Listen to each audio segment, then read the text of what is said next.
What's up, suckers? Hey, Bill Maru here. You might notice that my beard is gone. Sadly, it left. But it will be making a triumphant return in, imagine, 2 to 3 days. Either way, what I'm here to do is give you guys a tutorial on sculpting. I've had a few people request that I do a video over sculpting and letting you guys know how I do it and how you can do it. So that's what I'm going to be doing today. Either way, what I use is AVES or AVES or AVES, whatever I call it AVES. AVES Fix-It Sculpt. This is a 2-part compound. See here, you literally take a pinch of this and a pinch of this. Just make sure the pinches are the same size. You mix them together till they're about this color here. They'll be one uniform color. Then you got about an hour to work with the sculpt.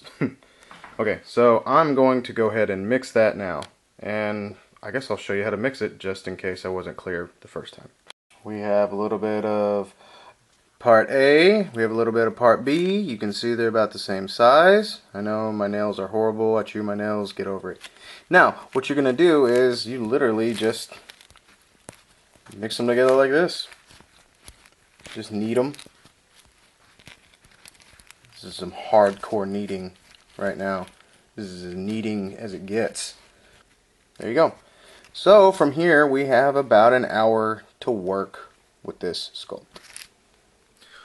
What you're gonna need, this is crazy important, always, and I mean always, have water. This is really important. Always have water. This water may actually look a little disgusting right now because I've been using it to sculpt with already, but it's gonna be fine. All I need is a little bit of wetness for this. This is my favorite tool pretty much for doing anything.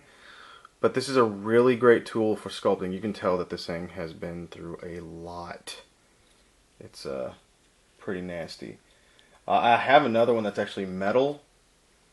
See, you can see this one is actually metal, but for some reason I prefer this wooden one.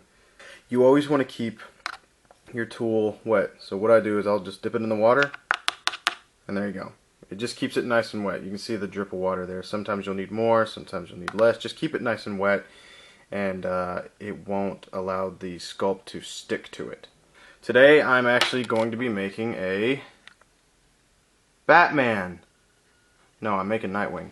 I'm going to do Nightwing from the new 52. I like this red version. I think he looks freaking awesome.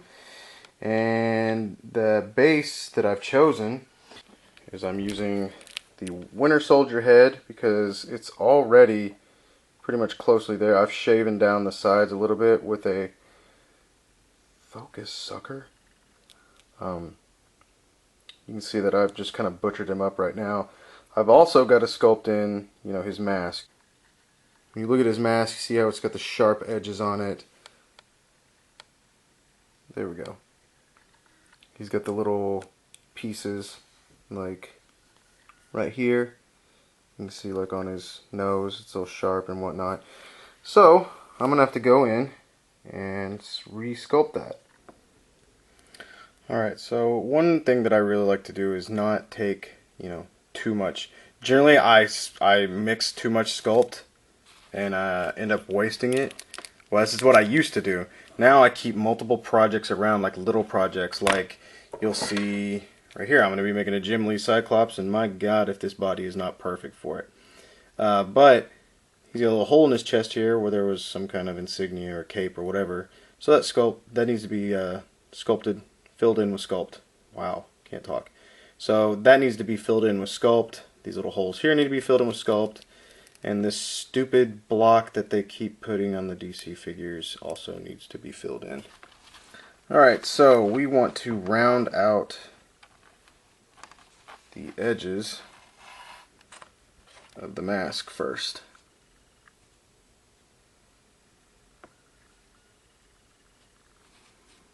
Now generally you want to put more on there than what you want to use. Wow, this is just not gonna work for me. Also, another thing, like I said earlier, whenever you want to keep your tools wet, you also want to keep your fingers wet as well. Just kind of dab your finger in there just a little bit, kind of roll it around like this, and that way you can go in and really smooth out your sculpt. Somebody's texting me. It's also a way, like if you press down a little bit harder with moist fingers, you can really start to make the sculpt blend really well. And let me get some more light going on here. And that's another really important thing, is you always want to have a good amount of light. And I want to just kind of start whittling away what I don't want. And that's while you're... I'm just going to go and do this here. I like to do it on a paper plate just because after I'm done with it, I can use a paper plate for almost like a few weeks and then just get rid of it.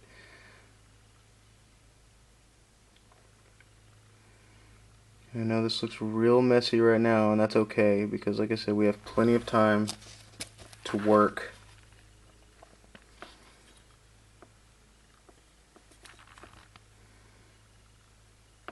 See, what I'm trying to do here is just kind of smooth this out. I still want it to be raised. The only thing is I had to actually go in and I cut this with a razor blade, and you can actually see where I cut it.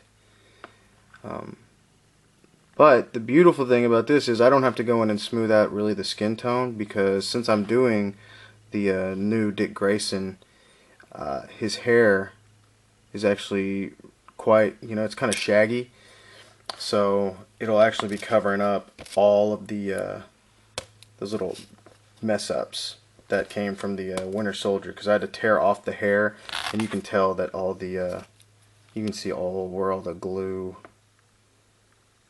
It'll focus. Yeah, I just destroyed this thing. So it's another reason right here is he's got these little sharp edges that hang down. So I know these look silly right now. Well, like I said, put more than you need on there, and then you just kind of work it away.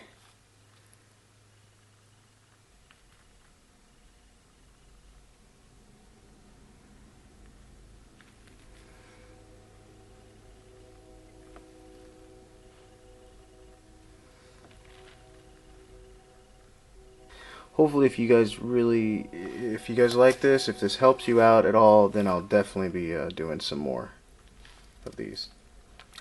I think that these figures in the background, as clever as this is, I think they might be a problem. I think it's trying to focus in on them. Boom.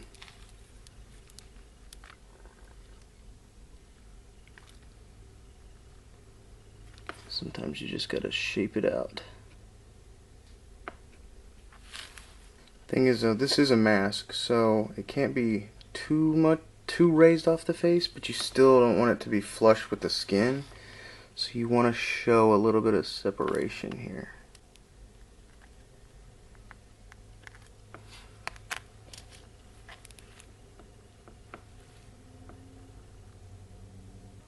One of my inspirations actually for learning to actually get into sculpting and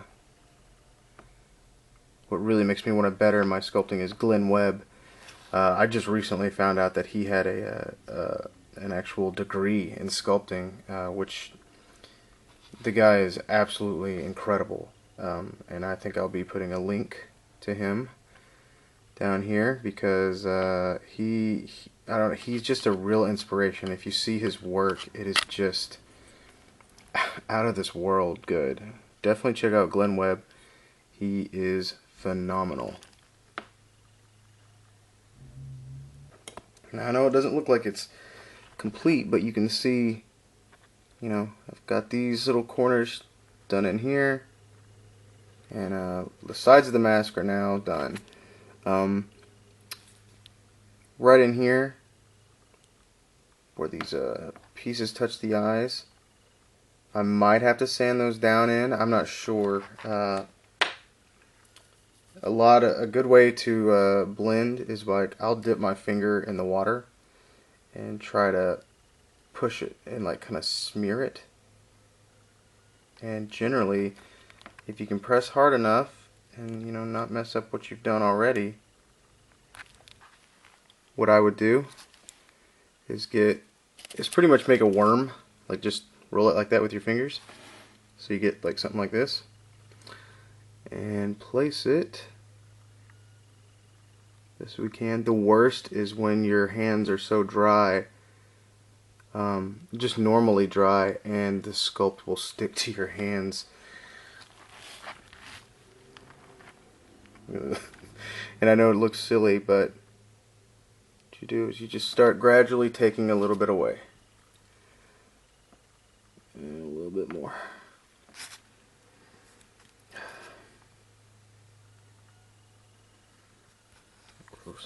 Oh, you have to always be careful of stray like hairs. I have cats, and I don't really allow them in my room all the time. But you can see that on the edge of my. God, look at that. It's like the tiniest thing, but it can really ruin a sculpt. And I just want to come in like this and wipe away that. Wipe away. And make sure I get all the sculpt out of the pre-existing sculpt in his head, like his little wrinkle lines here. And one little sneeze or hiccup or cough, and you could ruin 20 minutes of work. So just so everybody knows, this is what goes into sculpting, guys. For people who say that custom figures cost too much, well, if you can do this, then more power to you. And that's actually what I'm here for. I'm trying to educate for up and coming customizers, and also give pre-customizers something that they can relate to.